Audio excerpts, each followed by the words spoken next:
আসসালামু আলাইকুম রহমতুল্লাহ। আশা করি আল্লাহর রহমতে অনেক ভালো আছেন। আজকে আমরা চতুর্থ বর্ষের মডার্ন ড্রামা থেকে একটি গুরুত্বপূর্ণ টপিক ওয়েটিং ফর গোডট এই টপিকটা নিয়ে কিন্তু আলোচনা করব। আচ্ছা, আপনারা দেখতেই পাচ্ছেন যে এখানে আমি মূলত ওয়েটিং ফর গোডট ক্যারেক্টার্স লিখে রাখছি, বা এটা আমাদের ওয়েবসাইট। তো এই ওয়েবসাইট থেকেই মূলত আজকে আমরা পড়ব। ঠিক আছে, তো আমরা এই লেকচারটাকে দুটো অংশে ভাগ করব। প্রথম অংশে আমরা কি ফ্যাক্ট, ক্যারেক্টার্স, থিমস এই বিষয়গুলো আলোচনা করব, এবং দ্বিতীয় পার্টে যেটা থাকবে সেটা হচ্ছে সামারি, আমরা ডিটেলসে আলোচনা করব। ভিডিওর লেন্থ অনেক বড় হয়ে যায়, যার কারণে আমরা দুইটা অংশে কিন্তু মূলত আমাদের ভিডিওগুলো ভাগ করছি। আচ্ছা, এখান থেকে দেখেন, আমরা যদি হচ্ছে যে কি ফ্যাক্ট দেখি, কি ফ্যাক্টের যে ইম্পর্টেন্ট যে বিষয়গুলো গুরুত্বপূর্ণ সেই বিষয়গুলো দেখব। তাহলে ওয়েটিং ফর গোডট এই যে ড্রামা, এটা একটা মডার্ন ড্রামা। এটা লিখেছে কে? Samuel bracket. এটা কে লিখেছে? স্যামুয়েল ব্যাকেট কিন্তু লিখেছে। ওকে, আচ্ছা, এরপরে যদি আমরা দেখি যে এটা মূলত লেখা হয়েছিল কত কত সালে? 1948 সালে। দ্যাট মিনস দ্বিতীয় বিশ্বযুদ্ধের সময়, দ্বিতীয় বিশ্বযুদ্ধের পরে এটা কিন্তু লেখা হয়েছিল। দ্বিতীয় বিশ্বযুদ্ধের পরে মানুষদের মধ্যে লনলিনেস, তারপরে হচ্ছে যে হতাশা, ফ্রাস্ট্রেশন, সব কিছু, বেকারত্ব, সব কিছু কিন্তু চলে এসেছিল। এবং এই যে বেকারত্ব, লনলিনেস, ফ্রাস্ট্রেশন এগুলো থেকে দূর হওয়ার কারণ, মানে দূর হওয়ার জন্য স্যামুয়েল ব্যাকেট মূলত যে ওয়েটিং ফর গোডট এই ড্রামাটা কিন্তু সুন্দরভাবে লিখেছিল। আচ্ছা, এটা পাবলিশড আর প্রিমিয়াম করা হয়েছিল 5 জানুয়ারি 1953 সালে। ওকে, আচ্ছা, এরপরে যদি আমরা দেখি এখান থেকে যে আরও আপনারা চাইলে এগুলো নিজ দায়িত্বে পড়ে নিতে পারবেন। আচ্ছা, আমি দেখা দিচ্ছি এখানে কি কি রয়েছে, এগুলো নিজ দায়িত্বে কিন্তু পড়ে নিতে পারবেন। তাহলে চলেন এবার আমরা ক্যারেক্টারে চলে আসি। তো ক্যারেক্টার খুবই ইম্পর্টেন্ট। এই যে আপনাদের যে মডার্ন ড্রামাগুলো দেওয়া হয়েছে, এই মডার্ন ড্রামাতে কিন্তু খুব বেশি ক্যারেক্টার নাই। আপনাদের এখানে 4টা মডার্ন ড্রামা পাবেন, 4টা ড্রামা। তো 4টা ড্রামাতে প্রতিটা ড্রামায় অল্প সংখ্যক ক্যারেক্টার রয়েছে। তো এই যে আজকের ওয়েটিং ফর গোডট এই যে ড্রামা, এই ড্রামাতে মূলত টোটাল 6টা ক্যারেক্টার দেখানো হয়েছে। তার মধ্যে প্রোটাগনিস্ট দেখানো হয়েছে 2টা, ভ্লাদিমির এবং এস্টাগন। এরা দুজন মানে হচ্ছে যে প্রোটাগনিস্ট। তারপরে সাপোর্টিং ক্যারেক্টার রয়েছে 2জন। সাপোর্টিং হচ্ছে যে প্রোজো এবং লাকি, এবং মাইনর ক্যারেক্টার দ্য বয়, একে দেখানো হয়েছে। এবং সিম্বলিক ক্যারেক্টার যেটা, যার অস্তিত্ব আসলে নাটকে নাই, যার জন্য সবাই অপেক্ষা করছিল, গোডট। এই গোডটকে হচ্ছে মাইনর মানে সিম্বলিক ক্যারেক্টার হিসেবে কিন্তু দেখানো হয়েছে। তাহলে চলেন আমরা একটু হচ্ছে যে বিস্তারিতভাবে ক্যারেক্টারগুলো জানার চেষ্টা করি। ফার্স্ট অফ অল আমরা প্রোটাগনিস্ট ক্যারেক্টার ভ্লাদিমির সম্পর্কে জানবো। এখানে দেখেন যে এই যে ভ্লাদিমির, এর যে একটা সংক্ষিপ্ত নাম ডিডি, এটা কিন্তু মনে রাখতে হবে। এবং এস্টাগনের যে আরও একটা নাম, সেটা হচ্ছে গোগো। এই নামগুলো মনে রাখতে হবে। আচ্ছা, আমরা যদি দেখি যে একটু ডিটেলসে দেখার চেষ্টা করি, এর জন্য আমাদেরকে রিড মোর করতে হবে। এটা আমাদের ওয়েবসাইটের, আপনারা চাইলেই কিন্তু এটা সুন্দরভাবে আপনারা নিজেরা ওয়েবসাইটে এন্টার করে এগুলো পড়তে পারবেন। আচ্ছা, তাহলে ভ্লাদিমিরকে কি করা যায়? Vladimir also known as DD. ভ্লাদিমিরকে ডিডি হিসেবে কিন্তু মানে আমরা জানি, বা তাকে হচ্ছে যে জানা যায়। এবং এখানে ভ্লাদিমিরের যে ক্যারেক্টারিস্টিক ফিচার্স রয়েছে সেগুলো যদি আমরা দেখি, যে ভ্লাদিমির মূলত থটফুল, তারপরে সিরিয়াস, রিফ্লেকটিভ, অরিসাম। তো এই যে ক্যারেক্টারিস্টিক্স ফিচার্স, এগুলো কিন্তু ভ্লাদিমিরের মধ্যে রয়েছে। এরপরে যদি আমরা এস্টাগন সম্পর্কে দেখি, যে এস্টাগনকে গোগো নামে কিন্তু জানা যায়। ঠিক আছে, তো এই একজন প্রোটাগনিস্ট, দুজন প্রোটাগনিস্টের মধ্যে একজন হচ্ছে এস্ট্রাগন। আচ্ছা, এর যে ক্যারেক্টারিস্টিক ফিচার, সেটা হচ্ছে ফরগেটফুল, সে সব কিছু ভুলে যায়। দ্যাট মিনস যে তাকে কিছুক্ষণ আগের যে গল্পটা, কাহিনীটা পরবর্তীতে গিয়ে কিন্তু সে আর মনে রাখতে পারে না, সে কিন্তু ভুলে যায়। এরপরে হচ্ছে সে খুবই ইমোশনাল। হ্যাঁ, ইমোশনাল বলতে যে সে অপরের ব্যথায় কিন্তু খুবই ব্যথিত হয়ে পড়ে। দ্যাট মিনস সে ইমোশনালি কথাবার্তা কিন্তু অনেক টাইমে বলে। তারপরে হচ্ছে ডিপেন্ডেন্ট, এ হচ্ছে এস্ট্রাগন ভ্লাদিমিরের উপরে ডিপেন্ডেন্ট। এরপরে হচ্ছে কমফোর্ট সিকার, সে মূলত আরাম প্রিয়, আরাম খুঁজে, এই হচ্ছে বিষয়। আচ্ছা, এরপরে চলেন সাপোর্টিং ক্যারেক্টার, যাদেরকে আমরা দুইটা এখানে দেখব। একজন হচ্ছে প্রোজো। তো প্রোজো, একে হচ্ছে যে প্রোজো নামেই আমরা জানি। তো এর মধ্যে কিছু তার ক্যারেক্টারিস্টিক ফিচার রয়েছে, সেটা হচ্ছে সে খুবই অহংকারী। ঠিক আছে, অ্যারোগন টাইপের। তারপরে হচ্ছে টাইরানিক্যাল, তারপরে ক্রুয়েল, নিষ্ঠুর প্রকৃতির। কারণ কি? লাকি, তার যে হচ্ছে স্ল্যাবের ওপরে কিন্তু সে অমানবিক নির্যাতন কিন্তু চালাবে। আচ্ছা, এরপরে চলেন আমরা এখান থেকে দেখি লাকি ক্যারেক্টারটা। লাকিকে হচ্ছে লাকি নামে জানা যায়। এর ক্যারেক্টারিস্টিক ফিচার হচ্ছে সে খুবই অবিডেন্ট, সাইলেন্ট, দ্য সাফারিং, মেন্টাল অ্যাঙ্গুইস্ট। অর্থাৎ সে মূলত প্রভু ভক্ত, অর্থাৎ তার যে প্রভু, দ্যাট মিনস এখানে হচ্ছে যে আমরা পোজোর কথা বলতে পারি। তো লাকি হচ্ছে মূলত কি যে পোজোর কথাতে উঠে বসে পোজোকে কিন্তু খুবই মান্য করে। এরপরে হচ্ছে বয়। আচ্ছা, তো এই যে বয়, এটা একটা মাইনর ক্যারেক্টার।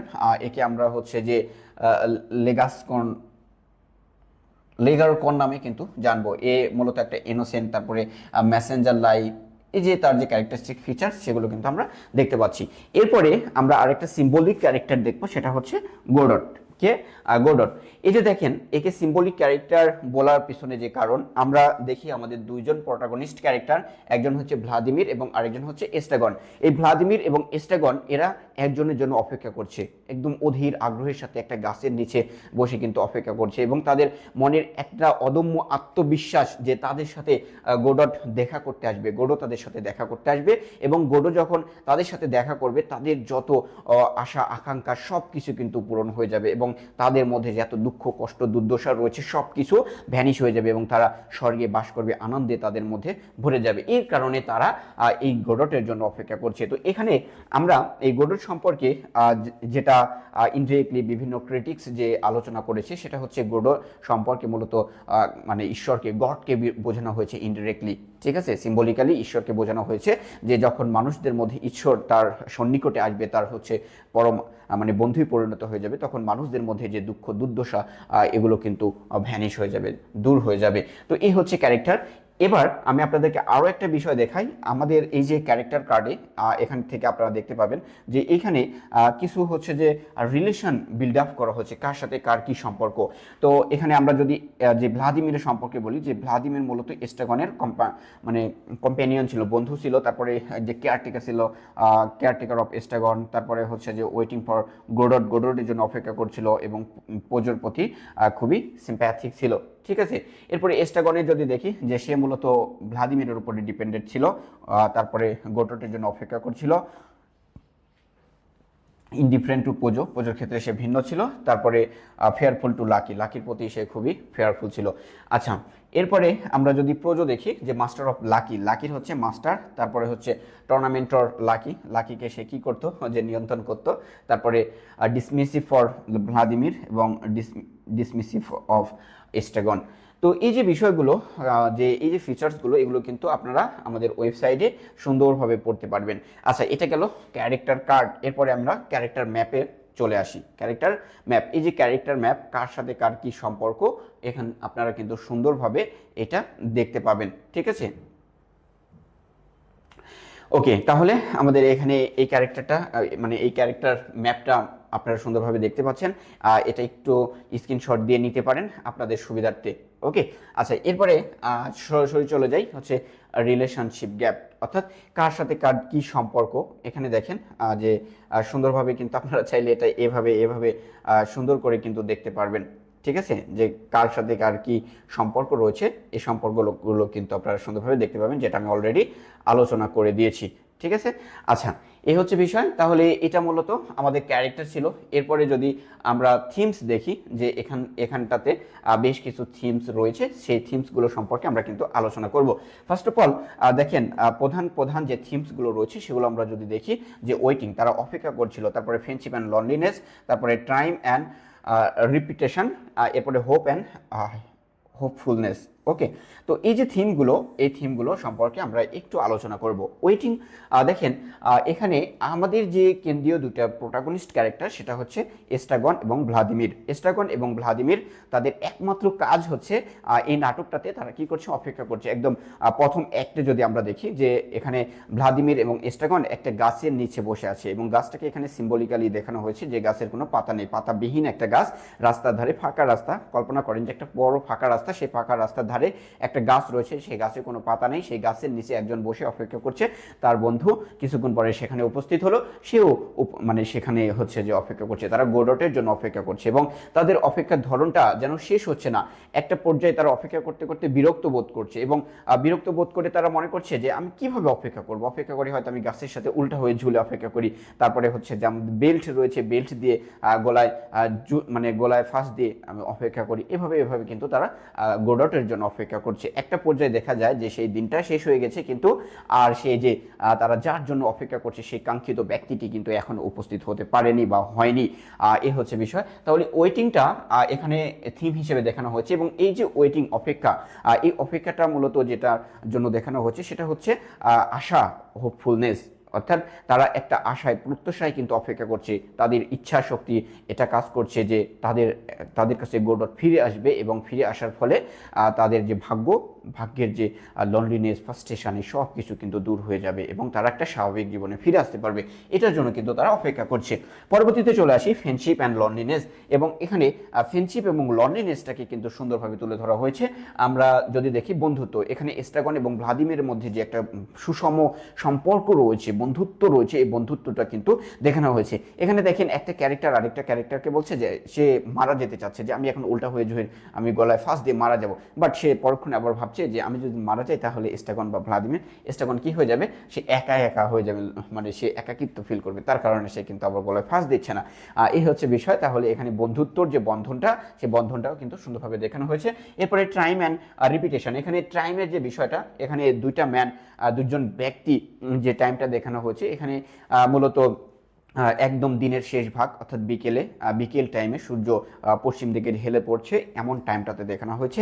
এবং তাদের যে এখানে অপেক্ষার প্রহর, এই অপেক্ষার প্রহর যেন কখনোই শেষ হচ্ছে না। রাত মানে সন্ধ্যা নেমে এসেছে, তারা অপেক্ষা করছে, পরের দিনও কিন্তু আবার তারা সেম টাইমেই সেখানে উপস্থিত হয়েছে, এবং তারা কি করছে, অপেক্ষা করছে একজন ব্যক্তির জন্য। সে ব্যক্তিটাকে গোডটের জন্য তারা যেন অপেক্ষা করছে, এবং অপেক্ষা কোনোভাবে শেষ হচ্ছে না।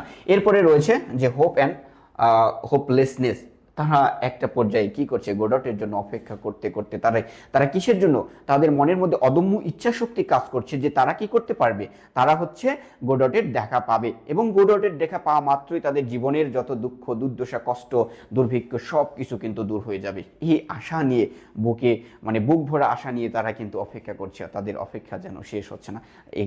আমরা এখানে যেটা দেখতে পাই, নাথিংনেস, অর্থাৎ তাদের যে অপেক্ষার কিন্তু ফলাফল কখনোই ফিরে আসে না। ইনডিরেক্টলি বিভিন্ন ক্রিটিক্স যেটা তুলে ধরেছে যে তাদের যে ওয়েটিংটা, তাদের যে অপেক্ষাটা, এই অপেক্ষাটা মূলত ঈশ্বরের সন্নিকটে পৌঁছানোর জন্য অপেক্ষাটাকে বোঝানো হয়েছে। অর্থাৎ তারা মূলত গডের জন্য অপেক্ষা করছে। এখানে ইনডিরেক্টলি অনেক ক্রিটিক্স এটা কিন্তু বুঝিয়েছে। তো এই হচ্ছে থিম। পরবর্তীতে আমরা চলে যাই।